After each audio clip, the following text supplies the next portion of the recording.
Once again, welcome to Temple Anshe Sholom. We're always happy to have Gary Kopachinski and Marian come to learn a little bit about our faith and our services and to share our knowledge with you. I'm very happy to learn anything from you that you have to teach me. So maybe let's start from a place that you're comfortable. Is this a confirmation class? What do you call it specifically that you're in? World religions. World religions. All right. So right now you're studying obviously Judaism, or you've studied at some point? Finished. Talk to the rabbi. All right. So now that you have some background at least, this would be the time to ask all the questions that maybe you were thinking about as you were studying, or that others were unable to answer, or perhaps the Judaism you read about was just something academic on a page that wasn't a live, living Judaism. People have stereotypes of what Jews are in Judaism. You know, it's like a character coming out of the Bible, or someone coming out of the Talmud, or some stereotype you heard about. But living Judaism is much different. And I'd like to speak to you about that, or about any question you may have. You should always feel comfortable in anything you have to say. In Judaism, everything. It's not the answers. I may not even have the answers for you. The thing is about the question. I remember when I was in Baton Rouge, Louisiana, they used to have Dr. Joy Brown, I believe, one of these radio psychologists. And she was pretty good, and I used to like to listen to her and the people that would call in. And one thing she would do that I thought was brilliant, it was very Jewish in a sense, and she may have been Jewish, I don't know, is that she was much more interested in sharpening the question than in giving an answer. Think about this. You come with some major psychological problem, and you got about 10 seconds to ask the question and another second for them to solve it. How do you solve that when people are in therapy for months and years and decades, whatever? So what she did was she said, look, you're all over the board with your question. I want you to, we're going to take a break right now. I want you to think, what exactly is your question? What specifically do you want to know? Once you get that question down, the answer comes more readily. So in Judaism, it's a lot more about asking the proper questions and sharpening them, which might lead you to answers, than having a definitive answer at the end. Very often there is no definitive answer, or there are many answers that are acceptable. So we'll open that up to anything you have to say. And I mean everything. Yes? What's the difference between a synagogue and a temple? Great question. What's the difference between a synagogue and a temple? It's really a technical difference these days.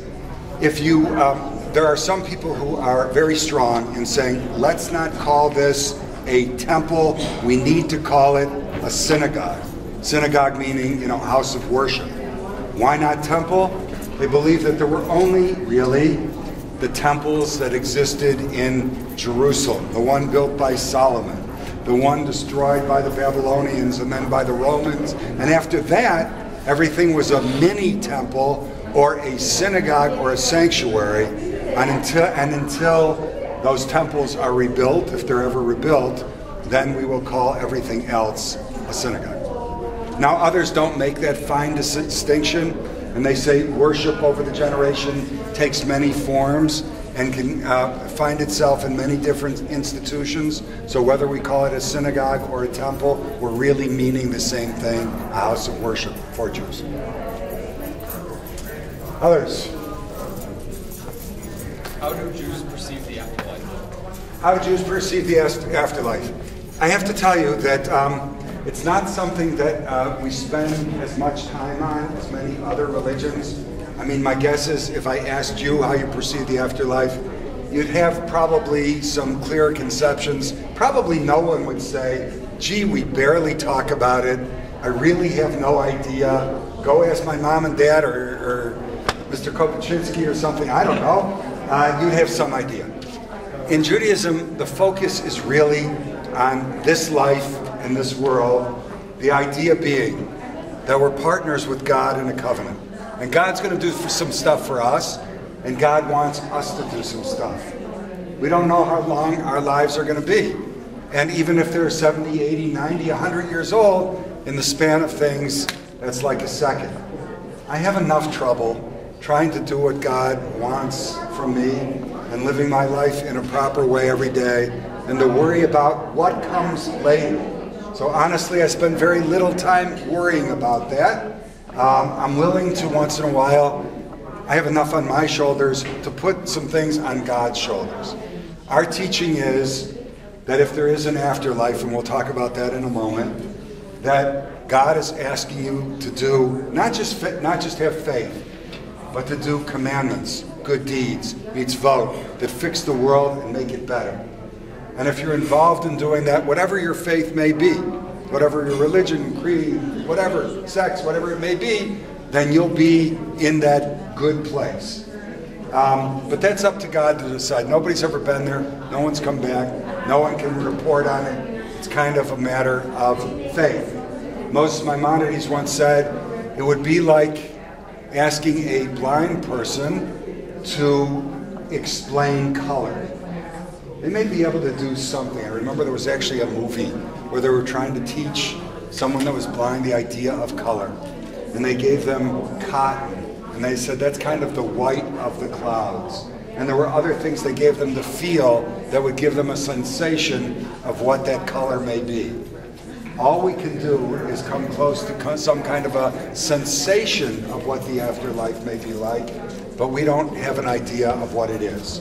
Now, does Judaism have beliefs in afterlife? It certainly does, but there's no major dogma, no single belief that you have to believe in to be considered a good Jew. The idea that you have of Jesus and resurrecting. Understand that Jesus was Jewish, and he had a typical Jewish belief, and so did his followers, that at a certain time, the end of time, when things were right, that all the dead would come back, their bodies God would bring the body back together along with the soul, and you kind of walk on earth afterwards as you are now. And so it was called Resurrection of the Dead, Mechayeh HaMeitim, and it's actually in our prayers, in that tefillah, that prayer par excellence that I was speaking about. So that's one conception of the afterlife. Body and soul come together, we're all walking on earth. How do you get all these people on earth when there's not enough room and there's overpopulation already? God's problem. I don't know. Okay? Number two. If you wanted to believe that the body, the dust goes back to the earth as it was, which we're taught in scriptures, but the soul returns unto God who gave it, that it's only the soul that's eternal. And that's another conception of the afterlife. Reincarnation. Judaism has no problem with that as well. That there are many forms that you come back many times until you perfect yourself and perfect the world. And then you go on to another level. If you want to believe that we're just worm food, and when you die, and there's nothing afterwards, that's acceptable as well, because we don't know. And I'll tell you honestly, and I use this analogy a lot, why do we do things? We do them just because we're going to get a reward. Do I mow the lawn for my parents, grandparents? Do I take out the garbage? Do I do this and that because I'm getting an allowance, because I'm being bribed, because somebody's going to give me pie in the sky when I die? Maybe. But I think you'll agree that the more righteous reason for doing something would be because it's the right thing to do. If I have an old grandparent that can no longer mow their lawn or shovel the snow from their driveway, I can say, hey, Grandma, Grandpa, for $50 I'll come over and I'll take care of your lawn or shovel your driveway, and they give me this reward for doing it. What if I just said, I don't want a reward. I love you, you're my grandparents, i.e. I love God as well, and this is what you're asking of me, and it's the right thing to do, and whether I get something or I don't, I really don't care. It just is the right thing. Something happens later, it's a bonus. It's frosting on the cake. All right? So we don't take a lot of time to think about the afterlife. One other thing that I'd say is that it's always, pretend that you're on a cruise ship and you're going to some exotic island that you've never been to, and you're very excited about the cruise, and you're kind of wondering as you're on the cruise, gee, I wonder who we're going to meet there, and what we're going to do, and what's the place going to be like, and I hope it's fun, I hope it's everything I thought it would be.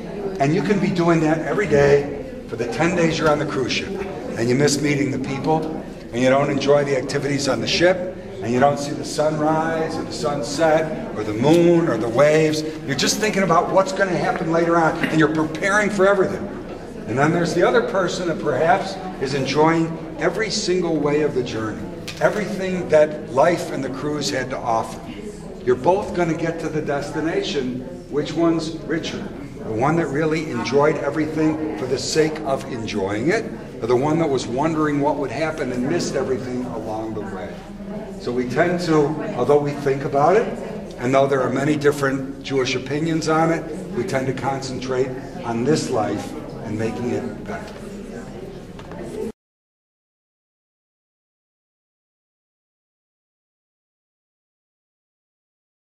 Other questions? Go ahead. Anyone? Yes. In what way do you most easily see God? Okay.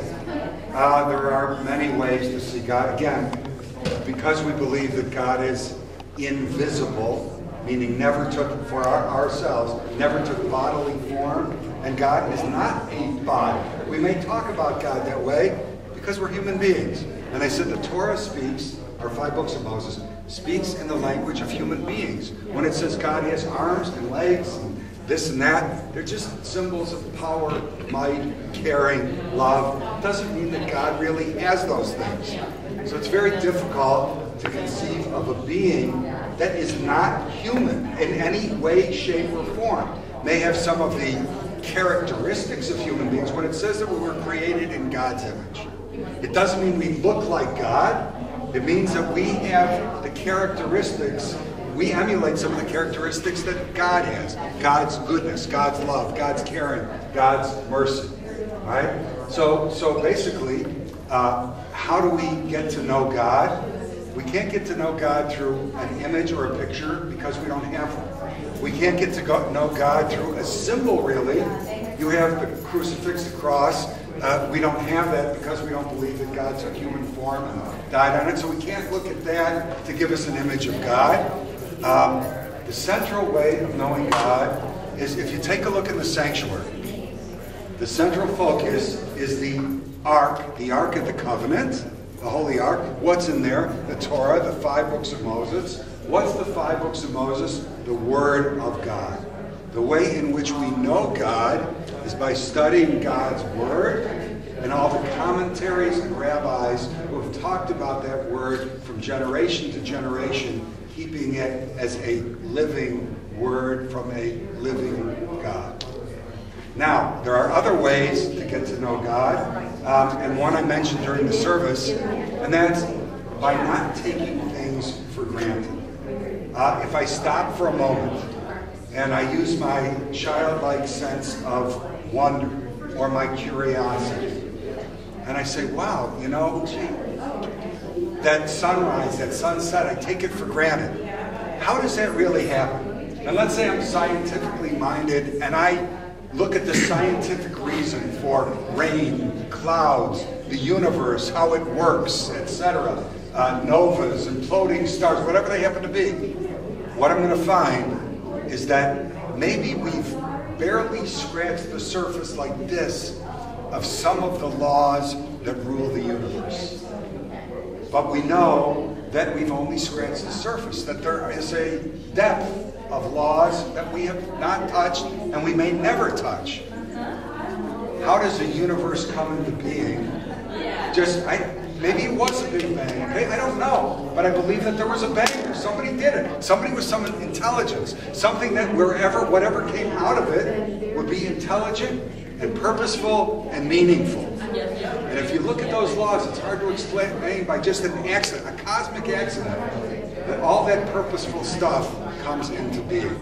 So to me, to many Jews, it's the everyday miracle. The fact that right now you may be dead tired. I don't know where you were. You had to sit through a whole service of Hebrew and everything else. You may have had a whole day of school, a whole week. You just want to have a weekend and enjoy and party and enjoy yourselves, and you're here. If I asked you to write a real important paper here. My guess is it may not be the best one you ever wrote because you didn't have much sleep. The miracle is, no matter how tired you are, no matter how much you can't think or you can't walk or you can't run or you can't do anything, you go to sleep, and through that miracle of sleep, it kind of almost like a computer registry. It cleans out the registry a little bit, you feel revitalized again, and all of a sudden you're working at full speed and you can really think. Think about that. I mean, it's a miracle. We give thanks for simple things. In our morning prayers, we give thanks for bodily functions. The ability to go to the bathroom, which you can laugh about, but think about this. When they tell you about, and you learn in 8th grade, 6th grade, whatever grade they teach it anymore, that we have miles and miles of arteries and muscles and various other things, we say, think about this. If one little vein, artery that's important, closes, all of a sudden, you're either not here, you're in tremendous pain, or you better get yourself to a doctor or you won't be here any longer. It is amazing that most of the time, with all that stuff inside us, that things flow well and that things work. And before you're singing the Joni Mitchell song, you don't know what you got till it's gone. They paved paradise, put up a parking lot. You give thanks for what you have while you have it every day. And to me, again, that points to God. So, I mean, we could be here all day talking about what does it, but those two things mainly are the things that point to God for me. Of course, there are special things of childbirth. Anyone that's had a child, whether you believed in God or not, whether you believed in miracles or not, when you see that child sitting before you, you say, there's a miracle of God. I think most people do anyway. Okay. And don't any of you experience it for a while? Yeah, exactly. Thank you. Voice from beyond the camera. Yes. Anyone else? Anything else? Yes. What are Jewish teachings about Messiah? All right, Messiah. Messiah, we use the same words, but we have different dictionaries, okay? So you can tell me, but let me give you the quick understanding I have, and you can please correct me because I'm not here to explain your religion. Messiah is God, is Jesus. Is that correct for you or not, or are they separate? Is that right? All right. And maybe some other conceptions, whatever. In Judaism, the Messiah is not God, is not the Son of God, is not part of the Godhood, okay? The Messiah can be either a time when all of us perform the mitzvot. We take that toolkit of all the commandments God gave us. We work it to fix our little part of the world. And if everyone's doing that, we put the world back together as God had originally intended, working with God under God's direction, and that makes the way for God to bring on this beautiful era where there's no, perhaps, death, sickness, war, famine, and it's a world we all hope and pray for and try to make happen, and maybe we make it happen with God. Then there's a more traditional understanding that the Messiah is a person. The person would have to come from the house of David, according to the scripture. And there are certain requirements. Once the Messiah comes, the Messiah has to bring certain things. All those things we just talked about. Lion laying down with the lamb, peace on earth, and all those various things. If you don't see that, if you still see disease, war, hunger, famine, strife, whatever it is, then according to our scripture and our understanding, Messiah hasn't come yet, isn't here at all. So, Messiah is like this. Let me put it in a simple way. Again, a little oversimplistic, but a way of understanding. Before Judaism, pagans believed that history was cyclical. That it was like Sisyphus that had a large rock, and you're pushing it up this huge cliff, and you get it part way up and it's heavier than you can hold, and it falls down on you again. And then you do it again and it falls down on you. And all history is that. There's a little good thing, and then there's a war and it falls down. And then you push it again, and just as you think you're getting somewhere, it falls down. And it may look like that's the way history is. But maybe it's 2 steps backwards and only 1 step forwards, and that history progresses very slowly, and that the idea is this. God says, look, I want to show you a different conception. It's a linear conception of history, that we're going somewhere, that we're getting better even though it takes a heck of a long time to get there. All right? And when we get there, it's going to be called a messianic time where all these prophecies become fulfilled. And here, I'm going to show you that it can happen so you're not disparaging that the world doesn't change. And I'll show you that it's linear and not cyclical. Everyone thought if you were born into a caste, into slavery or something, well then that's just the way it was forever and ever and ever, for the most part. If you were born rich, then you're lucky that you had that kind of life, that people have dominance over other people, and that's just the way it was. Well, Egypt, ancient Egypt, Pharaoh and so on, had dominance over our people for 400, maybe 430, 400 plus years. And all of a sudden God says, okay, I'm going to take you out of Egypt. And I'm going to redeem you and set you free and give you some laws and a land so you can develop as my people and do what I need you to do. That was the example saying to the rest of the world, let me show you by a small example where God takes a particular person, Moses, in a particular situation with a particular people, the Jewish people, and shows that redemption is possible. Now, let's extrapolate from that redemption to kind of the end of time. The idea is that that's not sufficient. It's not enough. It's just to teach a lesson. The lesson is that redemption is possible for the entire world, for all peoples, for all religion, for all of God's creatures. And when the time comes, this bookend to Moses, who will have come from the house of David, will kind of herald the coming of the Messiah, or the Messianic time that God will bring. This is just a regular person like Moses, who may not die because if death is defeated, he'll have a little bit over Moses, but that's about it. Okay, so that's how we see Messiah, Messianic era, in simple form. Again, we can go into PhD dissertations on it, but that's the nutshell version of it. Yes? What are Jewish teachings on homosexuality? Okay, they probably are like any other faith. We have stricter interpretations and variations within Judaism itself, where they'll read the Bible just a little bit more conservatively, and they take the word as it's stated, where it's stated that it's an abomination or something.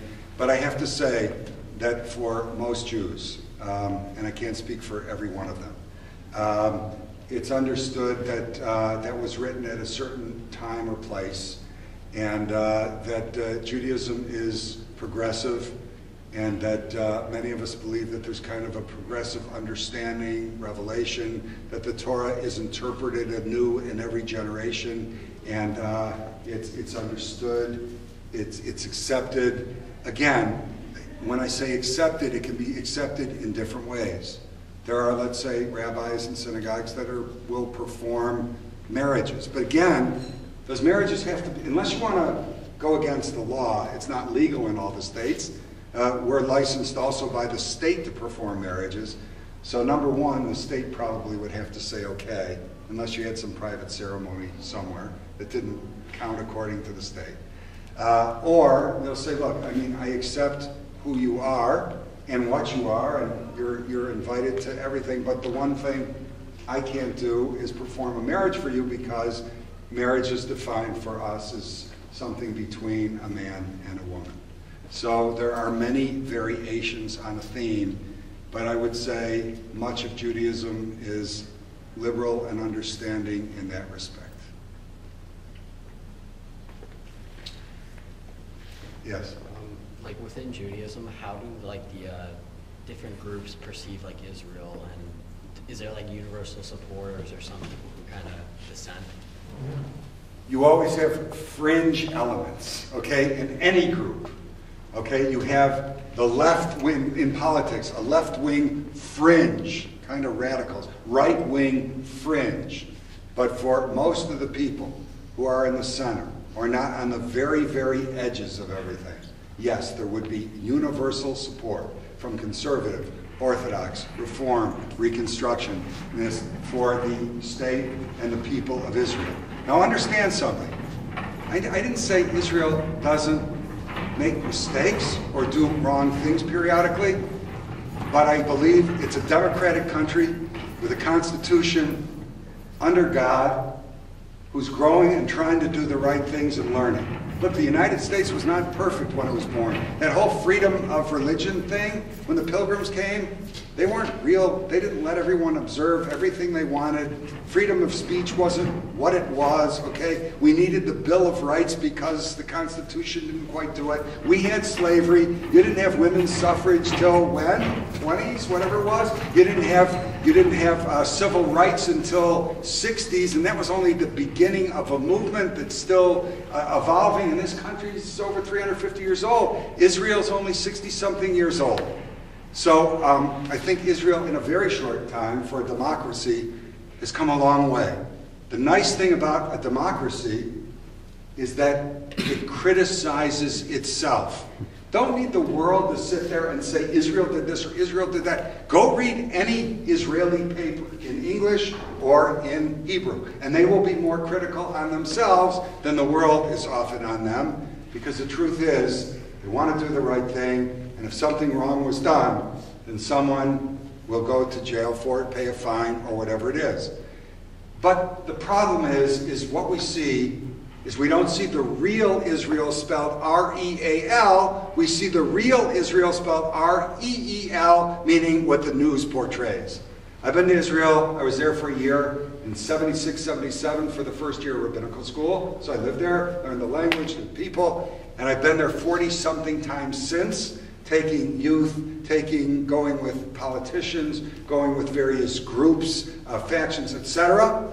And I have to tell you that it's kind of like right here. There are places that you know if you go, and you go by yourself for a certain time at night or something, you're going to get hurt. You just don't go there, okay? But you know for most of the time, sun comes up, sun goes down, do your work, it's a nice day. It doesn't make for good news to say it was a beautiful, sunny day in Israel. And other than a few neighborhoods here and there where there are some problems or whatever it is, things were generally really good. What makes news is to take something and to kind of blow it out of proportion. I would say this, for those who would, to show the difference between being anti-Semitic and using, after the Holocaust, it's really not politically correct or right to go at Jews directly or say I hate Jews or they should die, whatever it is. But you can do it indirectly by saying I hate the state of Israel. Well, if there is no state of Israel and there is a Holocaust situation, God forbid, or the Jews of Russia, almost 3 million, the Iron Curtain pulls back, it opens up, and these people want to get out of there. As wonderful a country as this is, and it is a wonderful country, it can't take 1 million, 2 million, 3 million people immediately and say, welcome home, you're citizens. The whole purpose of Israel is like the United States. It's a country of immigrants. And anyone from wherever they come, should they need a home, should they have been persecuted, should there be masses of them, have a place where they are immediate citizens, they're welcomed automatically. And it's not like, well, stranger, kind of, you do a bunch of things, maybe one day you'll fit in. Welcome home. We're glad you're here. So if you want to take Israel away, you're taking away, again, a sense of security. You go back to being a wandering people, kind of at the mercy of others. Now, if you legitimately want to criticize Israel, and I told you it isn't perfect, just as the United States or no country is perfect, then let's hear them criticizing sub-Saharan African, the Janjaweed, the others who are performing genocides on people. There are genocides in this world. People are being killed. It's happening around the world. There are terrible dictators. We're reading about many of them right now. Okay? How come the criticism is going towards Israel? One of the things I noticed is that if you look at some of the UN resolutions, they're disproportionately against Israel. Israel this with the Palestinians. Israel that with Hamas. Israel this with this, that. Let's have a resolution, whatever it is. but you see a plethora of those as opposed to the dearth or the scarcity of any kind of resolutions for all the other nations that don't even claim to be democracies, where women aren't even, you'd be lucky to be a second-class citizen. You thank God that you're even alive every day. If I asked you right now, if I said to you, so how many of you believe in rights for people? How many of you believe that people should be treated regardless of race, skin color, sex, etc., in the image of God? If I asked you about certain values, probably most of you would raise your hand and you'd say, I believe in those. What country supports those values? It isn't the countries where they have the dictators that they're trying to overthrow now, that all of a sudden we're all awake. Oh my God, look at all the dictators that were in the Mideast. Boy, from Gaddafi to the other ones, they should fall, right? And now we're all upset about that? I knew about that. While they were doing whatever they were doing to their people, in the United States, they're making resolutions against Israel. Small ones, about little things that were going on. It shouldn't be disproportionate. You want to criticize? And criticize equally everything that's going around the world that needs it. Not single criticism all the time against one nation. That's a democracy. And it has a Supreme Court, by the way, a good Supreme Court. Other questions? Just a little passionate about it. Nothing. Yes? For some people, the significance of the blacks. Oh, okay, sure. In the Bible it says, actually, two things. That you should, it's called peyot, which means corners. That you should leave the corners of your beard untouched. Okay? Also, they use the same word where it says, most people are farmers, they lived off of agriculture and so on, that you should leave, when you glean your fields, you should leave the corners for the poor, so that instead of kind of like a welfare thing, it's I guess a work fair, although that has political connotations without the political connotations, meaning that let them have dignity, let them come, and they can have everything that's there for nothing.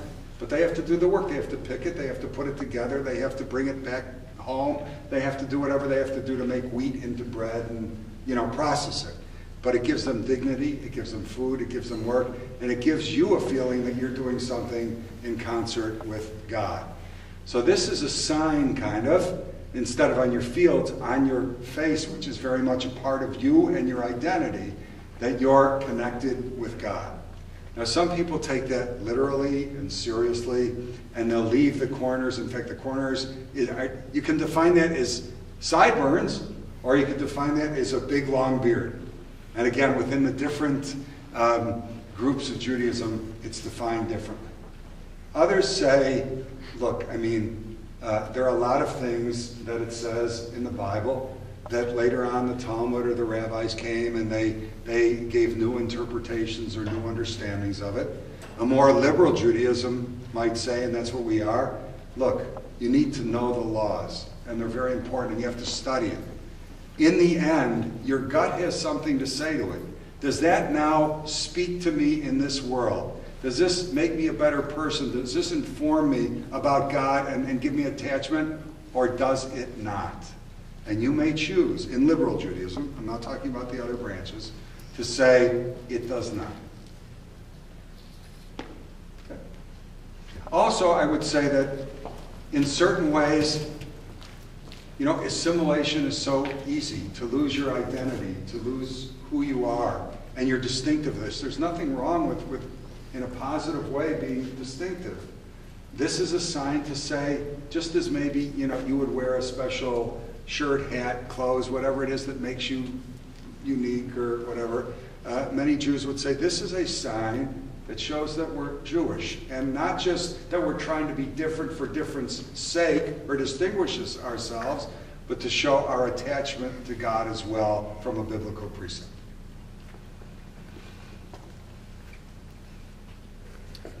How about we say thank you? No, thank you. Are there any other questions? May